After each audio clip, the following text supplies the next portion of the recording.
इस वीडियो में हम टॉप 10 इक्विटी फंड्स के बारे में जानेंगे जिसमें हम अपना SIP that is systematic investment plan start कर सकते हैं।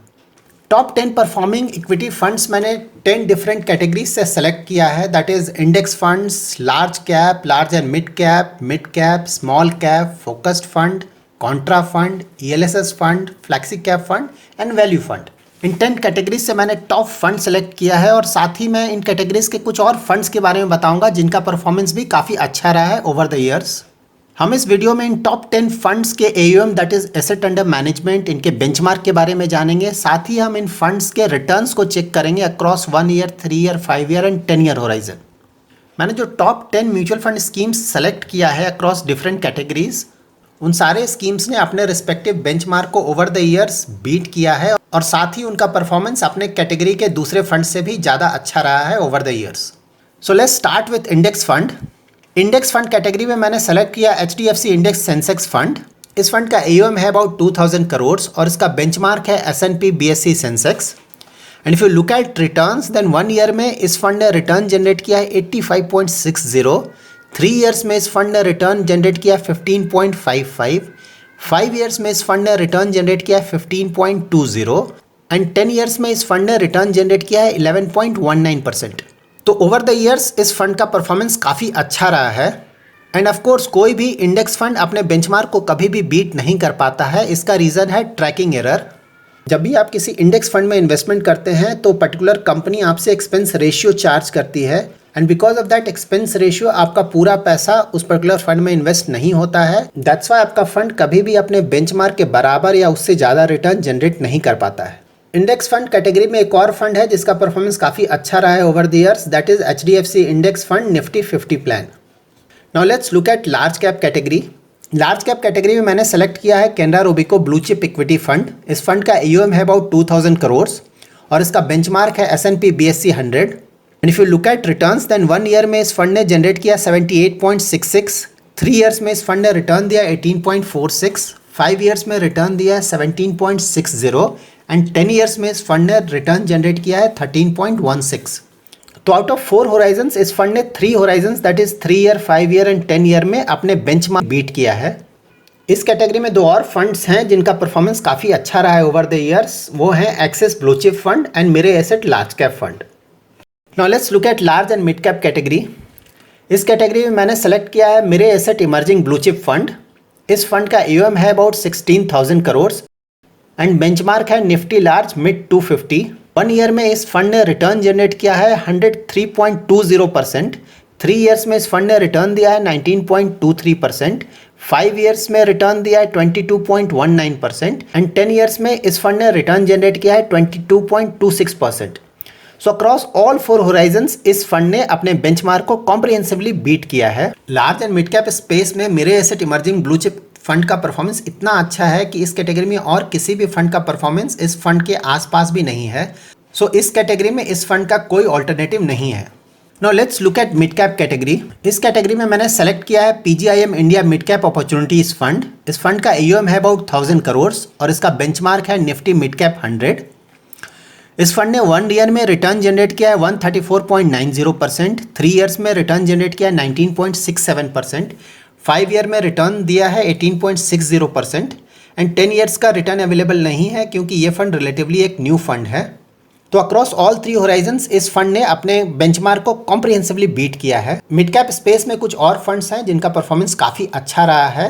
तो ये फंड्स हैं axis mid cap, Edelweiss mid cap fund, Invesco India mid cap fund, Kotak emerging equity fund and Tata mid cap growth fund. Now let's look eight small cap category. Small cap space में मैंने select किया है Kotak small cap fund. इस fund का AUM है about 3,200 crore और इसका benchmark है Nifty small cap 100।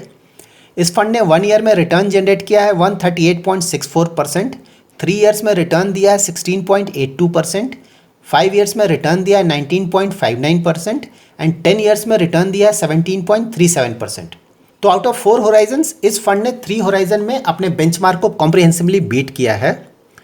Small cap space में भी कुछ और फंड्स हैं जिनका परफॉर्मेंस काफ़ी अच्छा रहा है, that is axis small cap fund, HDFC small cap fund, ICICI prudential small cap fund, Nippon India small cap and SBI small cap fund. Multi cap space में मैंने कोई भी फंड सेलेक्ट नहीं किया है क्योंकि किसी भी फंड का परफॉर्मेंस लॉन्ग टर्म में अच्छा नहीं रहा है। Now let's look eight focused category. इस कैटेगरी में मैंने सेलेक्ट किया है IIFL फोकस्ड इक्विटी फंड। इस फंड का AUM है अबाउट 1600 करोड़ और इसका बेंचमार्क है S&P BSE 200। इस फंड ने 1 ईयर में रिटर्न दिया है 89.58%, 3 ईयर में रिटर्न जनरेट किया है 21.98% एंड 5 ईयर्स में रिटर्न दिया है 19.83%। 10 ईयर्स का रिटर्न अवेलेबल नहीं है इस फंड का क्योंकि ये फंड एक रिलेटिवली न्यू फंड है। इस फंड ने आउट ऑफ 3 होराइजन्स 2 होराइजन्स में अपने बेंचमार्क को कॉम्प्रिहेंसिवली बीट किया है। फोकस्ड इक्विटी कैटेगरी में एक और फंड है जिसका परफॉर्मेंस काफ़ी अच्छा रहा है, that is axis focused 25। Now let's look eight top performing Contra fund. Contra space में मैंने सेलेक्ट किया है Kotak India EQ Contra fund. इस फंड का AUM है अबाउट 900 करोड़ और इसका बेंचमार्क है Nifty 100।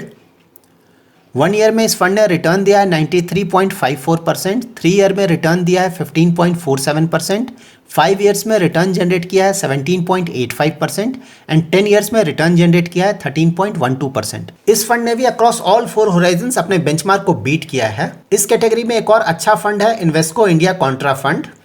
Now let's look eight ELSS category. ELSS space में मैंने सेलेक्ट किया है मेरे एसेट टैक्स सेवर फंड। मेरे एसेट टैक्स सेवर फंड का AUM है अबाउट 6,700 करोड़ और इसका बेंचमार्क है निफ्टी 200। इस फंड ने 1 ईयर में रिटर्न जनरेट किया है 105.49, 3 ईयर्स में रिटर्न दिया है 19.35%, 5 ईयर्स में रिटर्न दिया है 22.78। इस फंड का 10 ईयर का रिटर्न्स अवेलेबल नहीं है क्योंकि ये फंड रिलेटिवली न्यू फंड है। अक्रॉस ऑल 3 होराइजन्स इस फंड ने अपने बेंचमार्क को कॉम्प्रिहेंसिवली बीट किया है। टैक्स सेवर कैटेगरी में एक और अच्छा फंड है Canara Robeco equity tax saver fund. Now let's look at flexi cap category. Flexi cap category में मैंने सेलेक्ट किया है Parag Parikh flexi cap fund. Parag Parikh flexi cap fund का AUM है अबाउट 8,000 करोड़ और इसका बेंचमार्क है निफ्टी 500। इस फंड ने 1 ईयर में रिटर्न जनरेट किया है 98.97%, 3 ईयर्स में इस फंड ने रिटर्न दिया है 20.33%, 5 ईयर्स में इस फंड ने रिटर्न जनरेट किया है 18.94%, 10 ईयर्स में इस फंड का रिटर्न अवेलेबल नहीं है क्योंकि ये फंड एक रिलेटिवली न्यू फंड है। तो अक्रॉस ऑल 3 होराइजन्स इस फंड ने अपने बेंचमार्क को कॉम्प्रिहेंसिवली बीट किया है। फ्लैक्सी कैप कैटेगरी में 2 और अच्छे फंड हैं जिनका परफॉर्मेंस काफ़ी अच्छा रहा है over the years, that is PGIM India flexi cap fund and UTI flexi cap fund. Value fund category का टॉप परफॉर्मर है ICICI prudential value discovery fund. इसका AUM है अबाउट 17,600 करोड़ और इसका बेंचमार्क है निफ्टी 500। इस फंड ने 1 ईयर में रिटर्न जनरेट किया है 95.60%, 3 ईयर्स में इस फंड ने रिटर्न दिया है 11.98%, 5 ईयर्स में रिटर्न दिया है 12.89% एंड 10 ईयर्स में इस फंड ने रिटर्न जनरेट किया है 15.23%। आउट ऑफ 4 होराइजन्स 3 होराइजन में इस फंड ने अपने बेंचमार्क को कॉम्प्रिहेंसिवली बीट किया है। वैल्यू फंड कैटेगरी में एक और अच्छा फंड है Nippon India value fund. Mutual fund schemes में टॉप परफॉर्मर्स चेंज करते रहते हैं आफ्टर एवरी 3 मंथ, 6 मंथ और 1 ईयर होराइजन। दैट्स वाई जब भी आप इन्वेस्टमेंट करें तो आप ये इंश्योर करें कि आपका फंड एटलीस्ट टॉप क्वार्टाइल में हो। So that's it in this video. अगर आपको ये वीडियो पसंद आया तो प्लीज़ लाइक एंड शेयर करें और अगर आपने मेरा चैनल सब्सक्राइब नहीं किया तो प्लीज़ सब्सक्राइब करें। Thanks lot for watching.